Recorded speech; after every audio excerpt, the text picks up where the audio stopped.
की वाणी का चिंतन हो रहा था, उसमें कह रहे कि जो 30 मिनट भगवान नाम कीर्तन कर लेता, मेरी बात पर विश्वास रखना हो, उसको भगवत प्राप्ति होगी।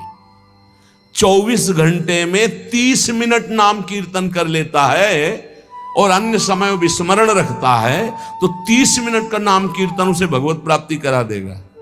तुम्हें जो पाठ प्रिय हो, 30 मिनट पाठ कर लोगे, भगवत प्राप्ति हो जाए, कर लो।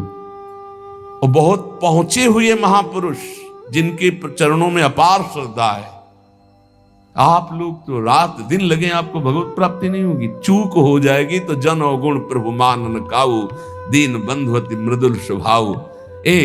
अग्नि की ज्वाला के समीप रुई का पहाड़ कितनी देर टिकेगा, कितनी देर टिकेगा, उसके ताप में झुलस जाएगा। ये अग्नि की ज्वाला है भगवान नाम कीर्तन, भगवत यश गुणगान। तो जैसे किसी को लगे कि वो नाम जब भी करता है वो रुचि पूर्वक पाप करता है, असंभव। नाम जापक रुचि पूर्वक पाप कर ही नहीं सकता, उसका हृदय जलेगा पक्का। आप जप करके देख लीजिए, आप जप कीजिए नाम और फिर आपसे पाप जब बनेगा तो आप फिर हालत अपनी देख लीजिएगा, बार बार हृदय जलेगा, नहीं नहीं नहीं। तो एक दिन वो नहीं सिद्ध हो जाएगा और आप निर्विकार हो जाएंगे। इसलिए अंतः क्लेश, अगर बुद्धि मति वो अति अंदर क्लेश आ रहा है, कभी काम आ रहा है, कभी क्रोध आ रहा है, कभी लोभ आ रहा है, कभी मोह आ रहा है, ये आता रहेगा जब तक भगवत साक्षात्कार नहीं होगा। ऐसा मत समझो कि 2-4 महीने जप करेंगे तो हम सिद्ध हो जाएंगे, ये आता रहेगा। ये बहुत भागवतिक शक्ति से संपन्न है विकार, कोई साधारण नहीं है कि तुम माला जपोगे वो नहीं आएगा, माला जपते समय ही आएगा वो। ये भागवतिक शक्ति से संपन्न, काम क्रोध लोभ मोह तब त्रिभुवन को परास्त कर रहे हैं। ये भगवान के पावर से शक्तिमान है। तुम्हारा अहंकार जब गलित हो जाएगा तो इनका आना ही बंद हो जाएगा। जब तक अहंकार रहेगा तब तक ये आते रहेंगे। तो जो तुम्हारे अंदर जलन हो रही, मत कहो किसी से, सह जाओ, यही तपस्या हो जाएगी, यही भगवान की प्राप्ति का हेतु हो जाएगा। प्रभु के लिए थोड़ा कष्ट सहकर आप आगे बढ़कर देखिए वो कितना आपको प्यार देते हैं। यही कष्ट सहना है, आंतरिक विकारों को सहना, बाहरी प्रहारों को सहना, कभी किसी से ना कहना, ये भक्तों का स्वभाव। मौन, इसीलिए वाणी से मौन, कुछ ना बोलना। हमने एक संत भगवान को देखा, 22-23 वर्ष पहले वृंदावन में कच्चा मार्ग था, एक बोरा रखते थे ऐसे, पागलों जैसा भेष था। तो जब रात्रि के 11 बजे वापस यमुना किनारे से प्रसाद पाके यमुना किनारे गए, यमुना किनारे से जब लौटते थे तो उनको देखते थे अकेले वो बैठे रहते। उनकी मुद्रा देख के लगता था भगवदानंद में डूबे हुए। नजदीक बैठे, बोरा उठाया, चल दिया। अमित पीछा छोड़ने वाले थे नहीं, पीछे तो उनका क्या बात है, क्यों पीछे हो? अब संत वेश हमारा में तो मर्यादा से ही बोलेंगे। वो कुछ नहीं, केवल जानना चाहते हैं आपको। तो कालीदय की इधर एक तमाल का पेड़, जो श्वेत रंग का एक वृक्ष है, उसका मुझे नाम नहीं याद आ रहा, गूलर जैसा, और वो तमाल में लिपटा हो, अब भी है, दाहिनी तरफ है। ये जो खाली जगह पड़ी ऊंची, जो अपने दाहिनी तरफ बर्फ फैक्ट्री के आगे जाते हैं, उसी के नीचे बैठे। तो हमने पूछा, आपकी स्थिति देखकर मुझे लगता है आप हर समय भगवदानंद में डूबे रहते हैं। बोले, जब लगता है तो प्रश्न क्यों करते हो? हमको आपकी वेशभूषा देखकर। तो बोले, जगत से बचने के लिए ये वेशभूषा है। एक बोरा ऐसे, जैसे कोई बीनने वाले होते हैं, कबाड़ बीनने वाले, ऐसे बोरा ऐसे रखे थे, एक गमछा लगाए हुए थे, पूरा शरीर खुला, कोई साधु का वेश नहीं, कोई चिन्ह नहीं, और उनकी स्थिति भगवदानंद में थी। तो उनका ये किसके उपदेश, किस मार्ग के उपदेश, किस इष्ट की आराधना से आपको ऐसी स्थिति प्राप्त हुई? बोले, प्रथम पूज्य श्री स्वामी राम सुखदास जी महाराज का सत्संग हुआ, इष्ट देव श्री कृष्ण, इष्ट ग्रंथ गीता, उसी की कृपा से मुझे ऐसा, मैं भारत के हर तीर्थों में वास करता हूं, भ्रमण करता हूं, असंग रहता हूं, और यही वेशभूषा रहती है बड़ा अंदर से। तो भोजन प्रारब्धवशात जो सामने आ जाता है उसे पा लेता हूं, नहीं आता भूखा रहता हूं। कहा अगर हम मधुकरी ले आवे कभी आप इससे तो पालेंगे, बोले दे देंगे तो पालेंगे। दूसरे दिन मधुकरी लेकर तो रोज हमारी उनके चरणों में श्रद्धा, क्योंकि उनका रहना और चिंतन दोनों, रहनी और चिंतन बड़ी प्रशंसनीय, जो वीतराग परमहंसों के अक्षर सा वैसे कुछ पास नहीं, केवल बोरा, वो नाटक के लिए बोरा कि कोई समझे कबाड़ बिनने वाला, और एक गमछा ऐसे रंग बिरंगा, बस कुछ नहीं, कोई भागवतिक चिन्ह नहीं। एक दिन देखा वो पड़े मक्खियां भिन भिना रही, तो नजदीक गए, क्या हो? कहा चुप जाओ। उनका आप बोलिए ना। बोले वमन और शौच दोनों हो रही है, शरीर बिगड़ गया है, तो हमका औषधि के लिए हम व्यवस्था, बोले इसलिए कह रहा हूं आप बच जाइए। तो हमका हमें बता तो दीजिए क्यों नहीं? तो बोले आया हुआ प्रारब्ध है, इसको हंस के भोगना है। ऐसे कोने में साइड में ऐसे पेड़ के किनारे पड़े, 2-4-10 दिन जो भी व्यवस्था उनकी बनी, फिर वो हमको दर्शन नहीं मिले, अन्य तीर्थों में चले गए होंगे। ऐसा महापुरुष, क्या हम अपने शरीर को इतना प्यार करें कि भगवान से श्रद्धा हो जाए, भक्ति मार्ग में हम लड़खड़ा जाएं, फिर सत्संगी किस बात का? ये पक्का समझ लीजिए, ये जो भगवत मार्ग है ये शूरवीरता का मार्ग है, सहन करने का मार्ग है। जितने भी महापुरुषों के चरित्र हैं आप पढ़ करके देख लीजिए, भगवान के चरित्र से भी ज्यादा लाभ भक्त चरित्र सुनने से इसलिए होता है कि हमको लगता है कि हमारे जैसा जन्म लेकर इतना कष्ट सहकर इस ऊंचाई पर पहुंचे, ये बड़ी बात है कि वो जीवत्व से हमारी तरह पैदा होकर ईश्वत्व को जाता है। इसलिए भक्त चरित्र में विशेष बल हमको प्राप्त होता है।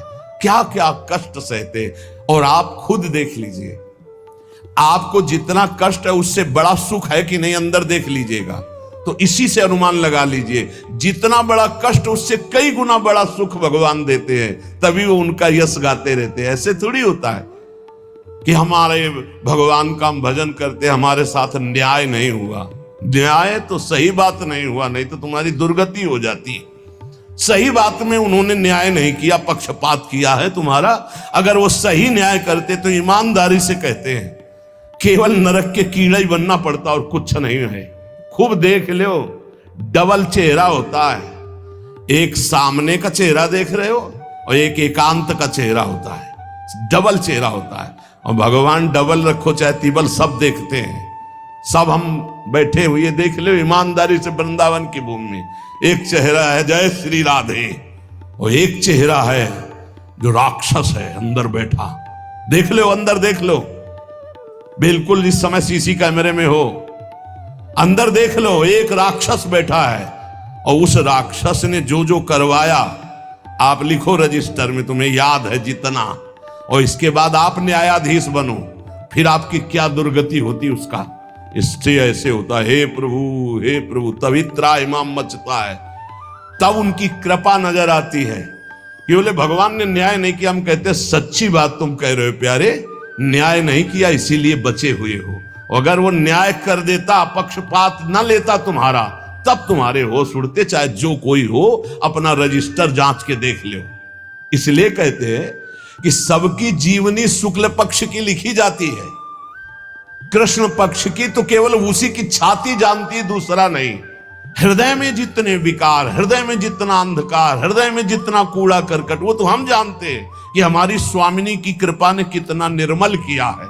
तब उनकी स्वामिनी जू मुझ जैसे अपराधी के अपराधों का विस्मरण करके आप ऐसी कृपा, तो आपको लगता है कि संतों की एक दैन्य भाषा होती है। नहीं, ईमानदारी से संत कभी झूठ नहीं बोलते।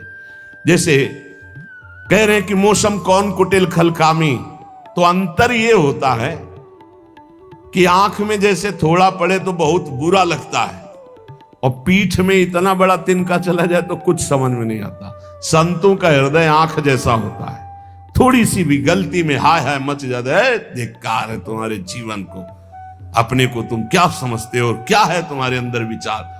और जो मलिन अंतःकरण वाला था, भारी भारी पाप करके भी उसको पश्चाताप नहीं होता। संत जनों को एक पाप की जरा सी वृत्ति की आभास स्फुरना, वो पूरा पाप नजर आने लगता है उनको, क्योंकि इतना निर्मल हृदय होता है। तो सच्ची कहते हैं कि जैसे घोड़ों की लगाम पकड़े हुए श्री कृष्ण अर्जुन की बैठे हैं, ऐसे अपने भक्तों की लगाम पकड़कर बैठ जाते हैं तो यात्रा अध्यात्म की ऊंचाई की चलती, किसी की सामर्थ्य नहीं। इसलिए सब भक्त ऐसे तो आपको मिलेंगे। जहां सामर्थ्य की बात है वहां केवल श्री भगवान की कृपा है। इसलिए बाहर की पीड़ा और अंतर की पीड़ा अपने प्रीतम के द्वारा दी हुई मानकर सह जाओ तो आगे प्रीतम तुम्हारा स्वागत करने के लिए खड़े, पक्का समझ लेना, पक्का। और वो देंगे ये पीड़ा। क्यों देंगे? इसी पीड़ा में पता चलता है कि तुम्हारे मन की सुई किधर जा रही है। प्रताप राय जी महाभागवत थे, बड़ा चरित्र है। उनके यहां एक व्यापार चलता था कुल परंपरा से कि आपको अगर रुपए की जरूरत है तो आप अपना स्वर्ण आभूषण या कुछ रख जाइए गिरवी और रुपया ले जाइए, और ब्याज से तो रुपया दे जाइए, अपने मूल गिरवी ले जाइए जो रख के गए हो।